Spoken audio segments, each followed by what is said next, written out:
मेरे सभी शिक्षक गण नहीं, मेरे सभी गुरुजन जिनको मैं प्रणाम करता हूं, और समस्त परिवारगण जो उनके साथ आज इस पत्रिका अखबार के कार्यक्रम में उपस्थित हुए हैं। हमारे ग्रंथों में, हमारे संस्कार में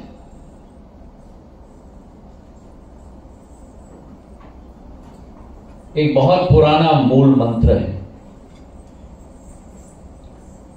गुरु ब्रह्मा गुरु विष्णु गुरुदेव महेश्वरा, गुरु साक्षात परम ब्रह्म गुरु श्री गुरुचे नमः। और हमारी संस्कार की मूल मंत्र आज नहीं,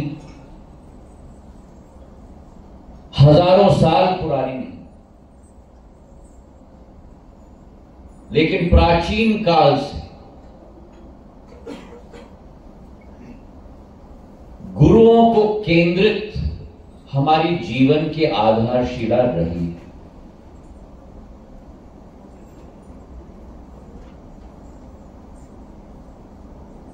भारत का इतिहास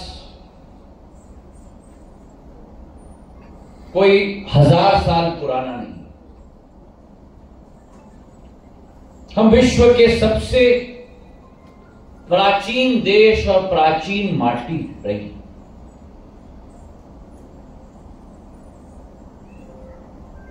और गुरु शिष्य की परंपरा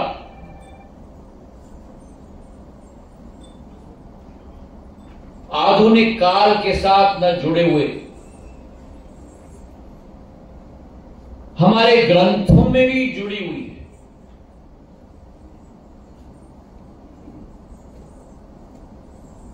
महाभारत की लड़ाई में जैसे गुरु द्रोणाचार्य ने कौरवों और पांडवों दोनों को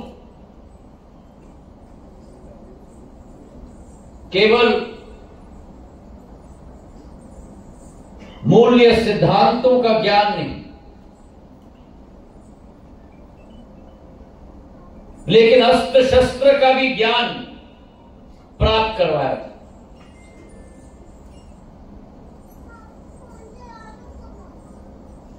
और जहां एक तरफ महाभारत की हम बात करते हैं, वहीं भगवान श्री राम ने भी अपनी शिक्षा ग्रहण की थी वरिष्ठ मुनि और ऋषि विश्वामित्र से। और तीसरे तरफ भगवान कृष्ण की भूमिका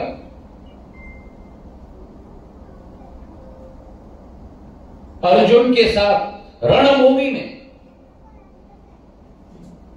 एक गुरु के रूप में। तो आज केवल हमारी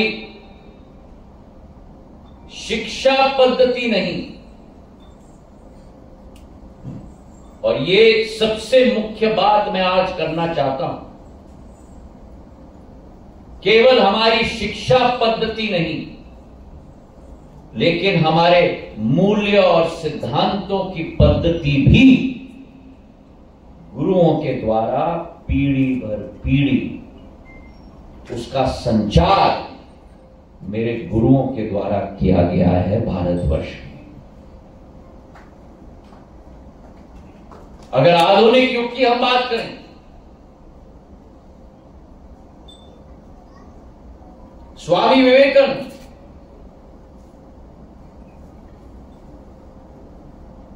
जिन्होंने अपनी ज्ञान की प्राप्ति रामकृष्ण परमहंस जी से की थी,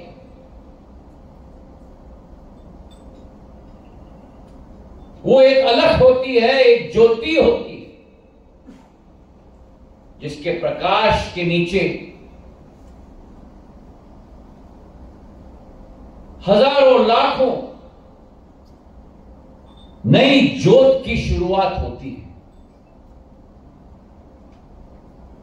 और वो क्षमता आज जितने भी गुरुओं को हमने सम्मानित किया है, एक एक गुरु में वही क्षमता है।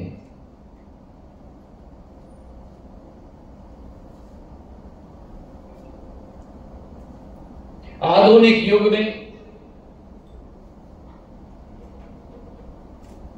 हमारी पुरानी गुरुकुल की परंपरा, गुरु शिष्य की परंपरा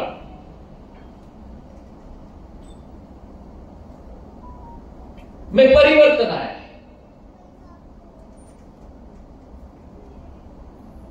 आज एक आय का स्रोत भी बन चुका है।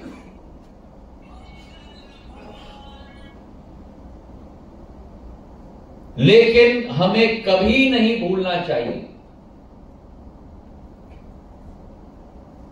कि गुरु का एक लगाव, गुरु का एक प्रभाव एक शिक्षक से कई गुना ज्यादा हर एक शिष्य पर पड़ता है। जब बालक या बालिका आपके क्लासरूम में उपस्थित होते हैं, हम ज्ञान प्राप्ति के लिए उपस्थित होते हैं, लेकिन केवल ज्ञान प्राप्ति के लिए नहीं, बहुत सारी चीजें सीखने को मिलती है। प्रत्यक्ष रूप से नहीं, लेकिन अप्रत्यक्ष रूप से अपने गुरुओं से, उनका स्वभाव, उनका चरित्र, उनके मूल्य, उनके सिद्धांत, उनकी पद्धति। और आप जाने अनजाने में यह समझ लेना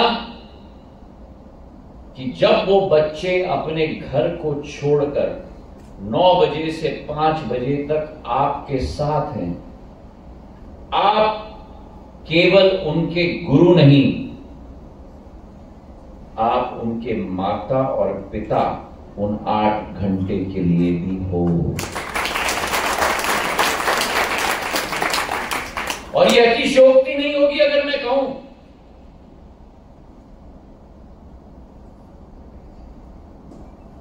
कि कई बार ऐसा भी होता है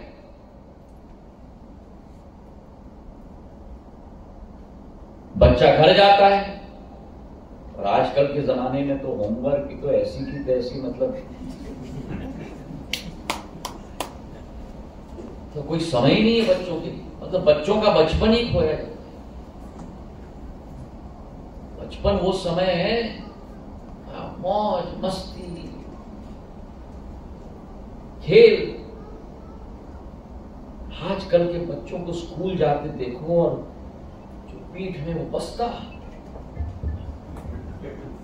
कितना बोझ, किताबों पर किताब, और घर जाके होमवर्क, ट्यूशन, खाओ सो जाओ।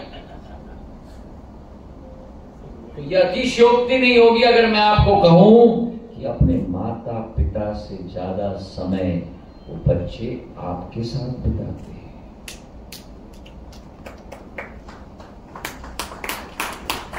आपका प्रभाव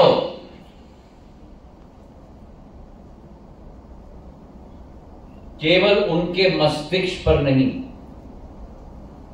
इसका चौड़ीकरण और गहरीकरण तो आपका दायित्व है ही, पर आपका प्रभाव उनके आत्मा पर भी है।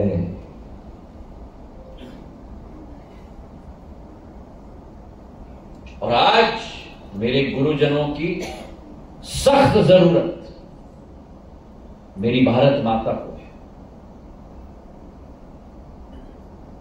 भारत आज बढ़ चुका है, भारत आज अग्रसर हो चुका है।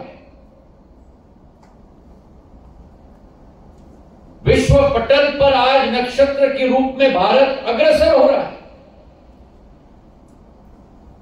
मैं तो आश्चर्यचकित था। मैं अभी नितिन जी से कह रहा था, लेफ्टिनेंट जनरल साहब से कह रहा था, आप देखो जिन जिन लोगों को हम सम्मानित कर रहे हैं, हर एक से मैं पूछ रहा था कितने बच्चे हैं। किसी ने तो कहा एक। मैंने कहा आपके बच्चे नहीं,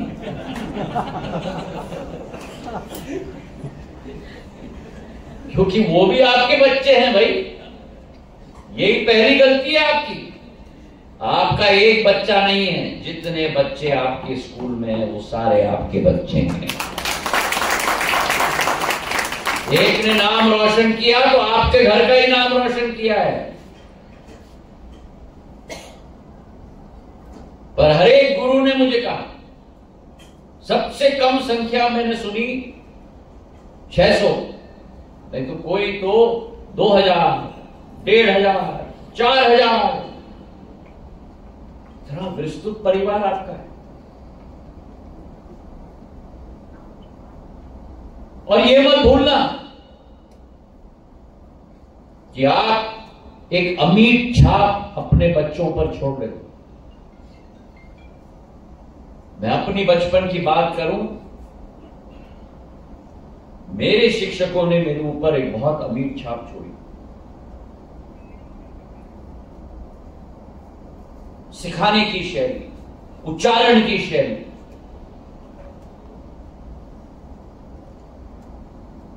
किस तरीके से व्यवहार करने की शैली।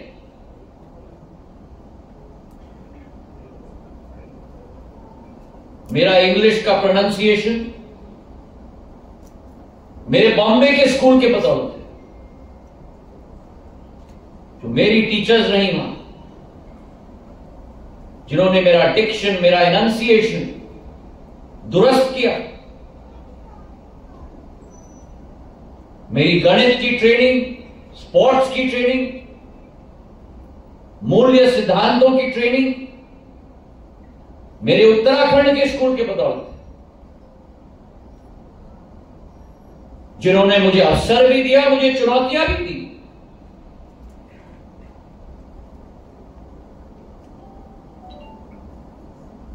और वो विश्वास आपको अपने बच्चों में पैदा करना होगा।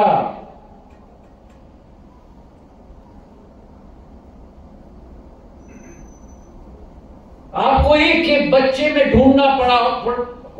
ढूंढना होगा कि उनके गुण क्या है।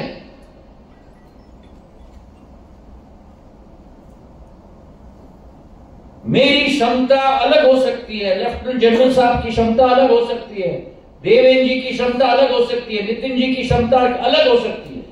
ये गुरु का ज्ञान है जिसके आधार पर एक एक के नवरत्न निकाले और एक एक के नवरत्न को निकालकर उसे निखारने की जिम्मेदारी मेरे गुरुजनों की है।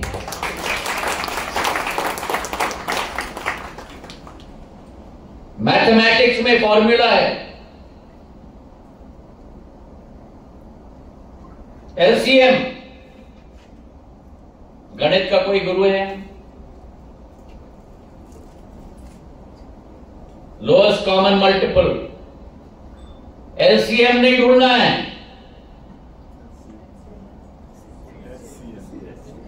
HCF, highest common factor. एक एक बच्चे में आप एचसीएफ ढूंढो। और हर एक इंसान में अपनी यूनिक क्षमता होती है।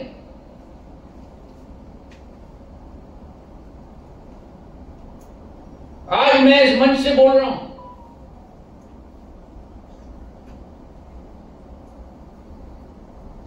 आठवीं 9वीं क्लास तक एलिक्यूशन करता था मैं, पर ज्यादा डिबेटिंग नहीं करता था। दून स्कूल में एक टीचर ने मुझे उठाकर बोला, कल देहरादून का डिबेटिंग कंपटीशन है, तुम स्कूल को रिप्रेजेंट करोगे। मैं कहा पागल हो क्या, मैं कैसे करूंगा? करोगे, जाओ तैयारी करो। वो कॉन्फिडेंस मुझे दिया। मैंने तैयारी की, डिबेटिंग कंपटीशन में द्वितीय नंबर पे मैं आया स्कूल के लिए। सिल्वर कप लेके गया,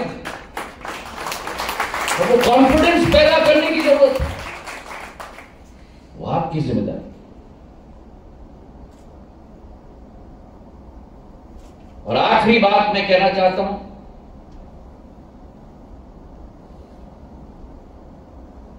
कि आपको भी अपने नॉलेज बेस को सदैव पूर्ण जीवित करने की जरूरत है, रिन्यू करने की जरूरत है।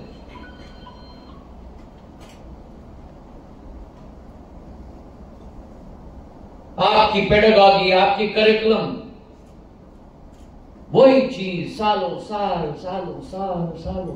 पढ़ाते जाते हो, कंटाला जाता है। जैसे बच्चों की जिंदगी में कुछ नया होता है ना, 7वीं क्लास से मैं 8वीं में जाऊंगा, 8वीं से मैं 9वीं में जाऊंगा, 9वीं से मैं 10वीं में जाऊंगा, वैसे आपकी जिंदगी में भी सदैव नई लर्निंग होनी चाहिए। और ये स्कूल के एडमिनिस्ट्रेशन की जिम्मेदारी है। फैकल्टी के लिए भी संस्था सदैव एक लर्निंग ऑर्गेनाइजेशन होना ही चाहिए, तब मोटिवेशन आता है।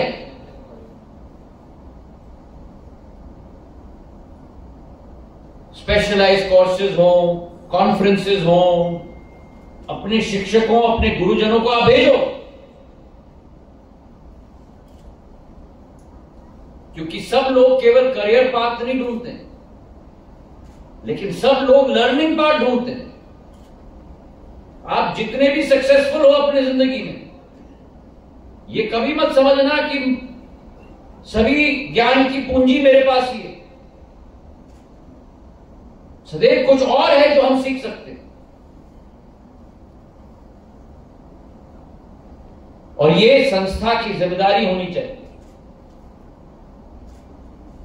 कि अपने गुरुजनों के लिए भी सदैव एक लर्निंग ऑर्गेनाइजेशन हमारी संस्था बने।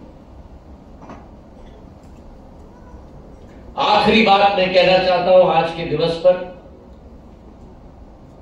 मेरे गुरुओं को ही लेक्चर देने की मेरी ना क्षमता है और ना मैं कोशिश करना चाहता हूं, लेकिन सदैव जिंदगी में ये लड़ाई चलती रहती है।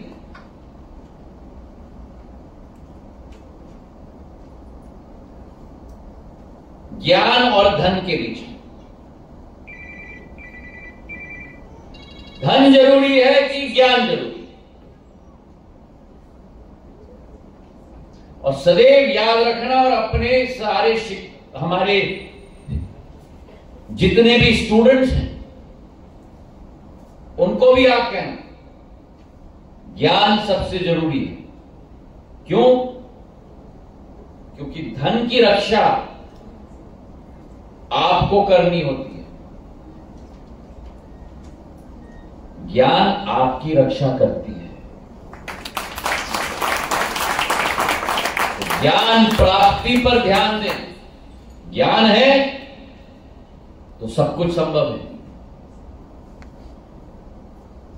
आज कैपिटल कमोडिटी बन चुकी है।